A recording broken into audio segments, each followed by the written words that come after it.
Hello! Bienvenue sur Entreproducteur TV.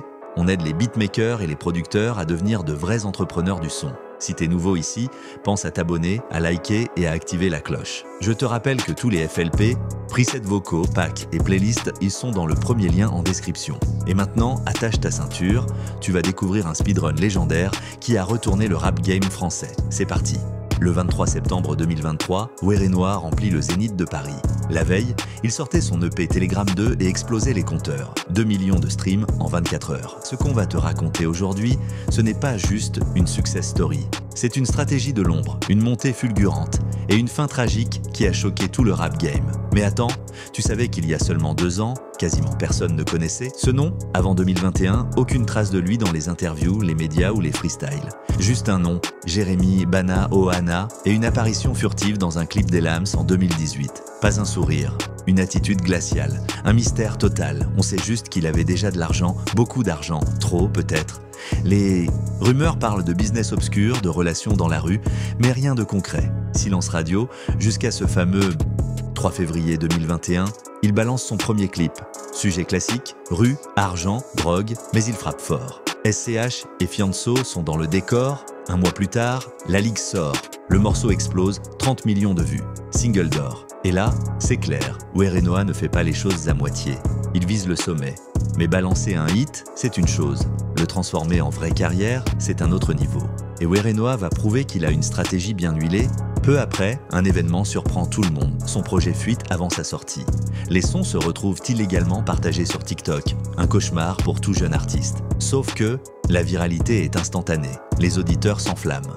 Les sons tournent en boucle. Pourquoi ça marche? Parce que dans le track listing, il y a Nino, il y a Maes, des feats trop lourds pour passer inaperçus. Et si c'était volontaire? Et si c'était lui-même qui avait leaké ses propres morceaux? Un move risqué, mais redoutablement efficace pour faire parler de lui sans rien dire. Werenoi ne donne pas d'interview. Il parle peu, il contrôle tout, il communique surtout via Telegram, un canal direct avec ses fans, loin du bruit des réseaux. Résultat, ses auditeurs se sentent privilégiés. Impliqués, il joue un rôle, un personnage, un homme sombre, froid, distant, un look maîtrisé, une communication rare, une recette bien connue dans le game, mais qu'il exécute à la perfection. Le 3 juin 2022, il sort son premier projet Telegram. Malgré le leak, le public était là, les streams pleuvent. Un an plus tard, il annonce Carré, son premier vrai album. 19 titres, des feats de rêve, La Crime, PLK, SCH, Nino. Le jour de la sortie du clip avec PLK. Les visuels sont soignés, l'univers est cohérent. Et le public, il adhère. Fort, le projet devient disque d'or, plusieurs singles de platine, et même une flamme pour la révélation de l'année. Mais il ne s'arrête pas là. Au lieu de faire une tournée classique dans des petites salles, il commence directement au Zénith de Paris. Pas de demi-mesure, un show monumental, des invités comme Maes, La Crime, Kalash Criminel, et même Pascal Obispo. Et le plus fou, il sort un nouvel EP Telegram 2 la veille du concert. Encore une fois, les chiffres explosent. Encore une fois, le public est au rendez-vous. Alors voilà, en 2 ans, Werenoi est passé de l'ombre à la lumière. Mais quand on regarde bien, une question persiste. Est-ce qu'on assiste à l'ascension d'un génie du rap ou au lancement d'un produit marketing parfaitement orchestré, feats calibrés, personnages froids, stratégie de rareté, fuites organisées, campagne de pub massive? Et s'il avait tout prévu depuis le départ? Et si Werenoi n'était pas seulement un rappeur, mais le plus gros braqueur du rap game français? Dis-moi ce que tu en penses en commentaire. Est-ce que t'es fan du personnage ou est-ce que, toi aussi, tu trouves ça un peu trop calculé? Dans tous les cas, une chose est sûre, le mystère autour de Werenoi ne fait que commencer. Sans teaser, sans promo flashy, sans interview virale, un inconnu a volé la vedette à des rappeurs installés depuis 10 ans. Werenoi n'a pas fait de bruit, il a laissé sa musique parler.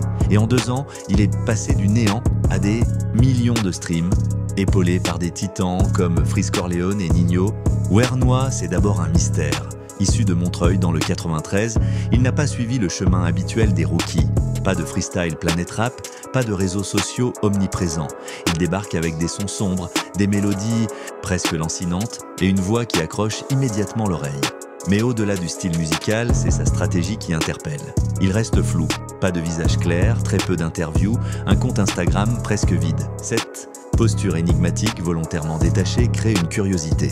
Et ça marche. Les premiers morceaux, comme Telegram ou Lundi Mardi, commencent à tourner, discrètement mais sûrement. Le public rap le plus attentif sent qu'il se passe quelque chose, il y a une vibe, un ADN, et puis un jour, il se connecte à une figure clé du rap de niche, Freeze Corleone. Quand Freeze Corleone collabore avec quelqu'un, c'est rarement pour surfer sur une tendance. Il détecte les anomalies et Werenoa, dans son univers brumeux, lui ressemble. Ensemble, ils lâchent Necalisse. Une frappe chirurgicale, un gèche morceau glacial, efficace, avec des punchlines taillées au scalpel. Le titre est rapidement relayé par toute la fanbase 667 et pour Werenoa, c'est un effet de levier monumental. Non seulement il gagne en crédibilité auprès du public underground, mais surtout, il est désormais dans le viseur des médias rap. Des gens qui n'avaient jamais entendu son blaze commencent à se renseigner. Et pendant que certains découvrent, d'autres l'étudient. Mais il ne joue pas le jeu habituel. Il reste distant, mystérieux, fidèle à son silence. Mais l'industrie, elle, ne dort jamais. Et un autre joueur entre en scène, et puis un jour, il se connecte à une figure clé du rap de niche, Freeze Corleone. Si Freeze donne l'accréditation street, Ninho apporte la validation mainstream. Quand Ninho choisit un feat, c'est souvent stratégique. Et avec Werenoa, il sent la pépite. Sur le morceau Clone, les deux artistes créent un tube. Le morceau est lourd, mélodique, entraînant. Il tourne partout, Spotify, TikTok, Deezer, YouTube, mais surtout, il fait entrer Werenoa dans une autre dimension. Fini le rappeur confidentiel. Désormais, il est dans les playlists officielles, il a sa fiche dans les médias généralistes et ses streams explosent. Mais là où beaucoup se seraient dilués pour plaire au plus grand nombre, lui reste dans sa bulle. Il parle peu. Il ne répond pas aux critiques. Il balance la suite de ses projets et ça cartonne. Werenoa, ce n'est pas juste du son, c'est aussi une esthétique visuelle qui intrigue.